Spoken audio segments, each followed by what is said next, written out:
கள்ளக்குறிச்சி மாவட்டம் மேட்டத்தூர் பகுதியில் சென்று கொண்டிருந்த கார் ஓட்டுநர் தூக்க கலக்கத்தால் கட்டுப்பாட்டை இழந்து பாலத்தில் இருந்து கால்வாயில் கவிழ்ந்த விபத்திற்குள்ளானது. காரில் பயணித்த இருவரும் நீந்திச் சென்று கரையேறிய நிலையில் சிறு காயங்களுடன் உயிர் பிழைத்தனர். கூடுதல் விவரங்களை செய்தியாளர் சகாதேவன் வழங்க கேட்கலாம். சகாதேவன், வணக்கம். இந்த சம்பவம் குறித்த முழு விவரம். வணக்கம் அகிலா. சேலம் மாவட்டம் ஆத்தூர் பகுதியைச் சேர்ந்தவர் அஸ்வின்.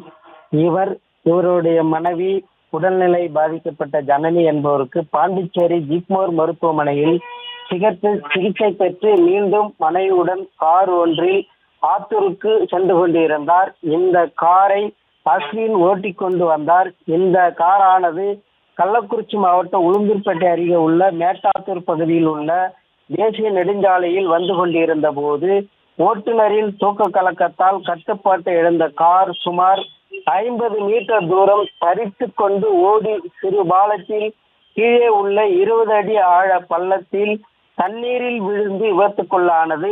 இதில் கார் தண்ணீரில் மூழ்கிய நிலையில் இதில் பயணம் செய்த இருவரும் காரின் எமர்ஜென்சி டோர் வழியாக சிறு காயங்களுடன் காரில் இருந்து வெளியேறி தண்ணீர் நீந்தி சென்று கார் மீது ஏறி நின்றனர். தகவல் அறிந்த சம்பவ இடத்திற்கு வந்த திருநாளூர் போலீசார் காயமடைந்த இருவரையும் மீட்டு உளுந்தூர்பேட்டை அரசு மருத்துவமனையில் சிகிச்சை சேர்த்தனர். அங்கு அவர்களுக்கு சிகிச்சை அளிக்கப்பட்டு வருகிறது.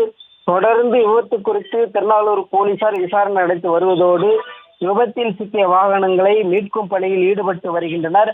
அந்த பகுதியில் சிறிது நேரம் போக்குவரத்து பாதிக்கப்பட்டது. அகிலா.